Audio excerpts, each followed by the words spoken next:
à tous, bienvenue à Villy en Ossois, en Côte d'Or, pour un nouveau rendez-vous chez vous. Alors pour l'instant, le soleil n'est pas au rendez-vous lui, mais je vous promets une belle journée et je suis sûre que le temps va se lever. Venez.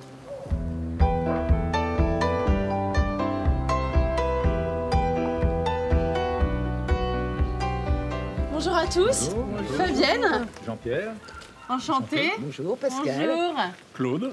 Bonjour Mijo. Bonjour. Bon, je pense que j'aurais pas retenu tous les prénoms. je vais essayer. On est chez qui là alors? On est chez moi. Chez Claude. vous, Claude? Oui. Le moulin de Villy, qui est le principal moulin qui a fonctionné jusqu'à dans les années 60, largement au milieu des années 60. Oui. Et on peut le visiter, j'imagine? Absolument. Si allez, je vous suis alors.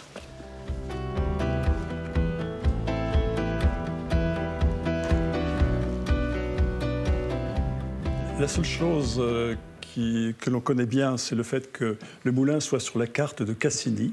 Et la carte de Cassini, c'est une carte qui a été établie à la demande de Colbert et de Louis XIV, qui voulait avoir une vue d'ensemble de son royaume. Le blé était donc déversé dans cette trémie. Ensuite, le blé monte jusqu'au 3e étage. Là, il est préparé pour ensuite être broyé. Ça consiste à le nettoyer, c'est-à-dire supprimer toutes sortes d'impuretés, dont des pierres, et puis également, éventuellement, de l'humidifier un peu s'il n'est pas suffisamment humide, parce qu'on a besoin d'une certaine humidité pour qu'on puisse séparer ce qu'on appelle l'enveloppe de l'amande.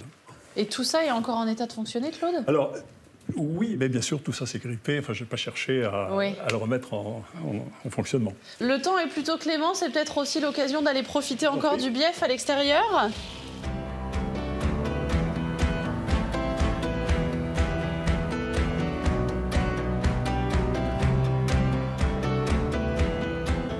Il y a encore suffisamment d'eau? Le moulin pourrait encore fonctionner? Peut-être en hiver, mais pas en été. En été, par exemple cet été, dans l'Ozerain, il y avait quelques flaques d'eau, c'est tout. En tout cas, la vue de chez vous est très agréable, c'est très, très ressourçant. C'est une région très, très agréable, j'aime beaucoup l'Ossois. D'accord.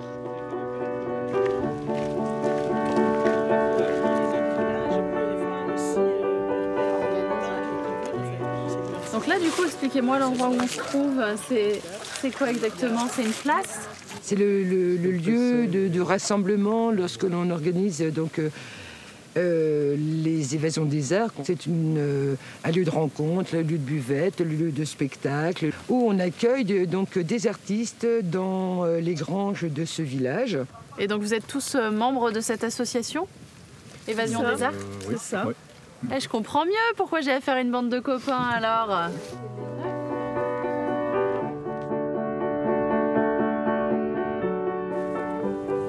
Bon, alors d'abord là, c'est un endroit qui m'intéresse. Puisque c'est ce qu'on appelle ici un nasoir, qui est un bassin dans lequel les paysans qui cultivaient du chanvre textile immergeaient donc ces tiges de chanvre pour en extraire des fils de chanvre et pouvoir le tisser. Alors mon grand-père a été le dernier tisserand dans la vallée à tisser des draps en chanvre. Ah oui. Et mon père a pris sa succession, mais cette fois, pas pour tisser du chanvre, mais pour tisser du coton et du lin, pour en faire aussi des draps.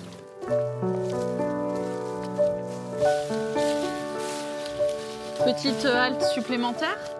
C'est une chapelle voilà, qui est très ancienne et qui était déblayée par les habitants de Villy, parce qu'il n'y avait plus que les fondations, il n'y a presque plus rien.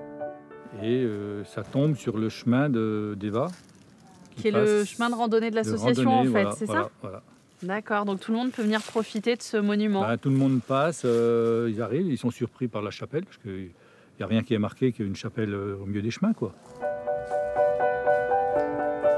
Il y a 9 chemins qui représentent 150 km de randonnée possible autour de Villy. Eva, c'est aussi, donc, comme je disais, les évasions des arts. Et depuis peu, grâce à la présence de Claude dans l'association, le patrimoine. Pascal, donc c'est un cheval un peu qui rappelle l'époque préhistorique, j'ai l'impression ça. Oui, mais au-delà de que ça nous évoque l'œuvre, la préhistoire, c'était une des œuvres éphémères qui ont été exposées, créées de toutes pièces durant le chemin d'art, puisque ce qu'on souhaitait absolument, et la contrainte, c'est que les œuvres puissent s'effacer avec le temps et ne pas polluer notre environnement naturel qui est si précieux. Alors, on a évoqué 150 km de sentiers de randonnée. Moi, je ne vais pas avoir le temps de faire les 150 km avec nos téléspectateurs et la caméra qui nous suit. C'est peut-être donc le moment de se quitter ici, Pascal. Eh bien, au plaisir de vous revoir. Merci pour cette journée à vos côtés, à Villiers-en-Auxois. Merci à vous aussi chez vous qui nous regardez. N'oubliez pas qu'on peut aussi prendre rendez-vous chez vous. Alors, je vous dis à bientôt. Au revoir. Bientôt.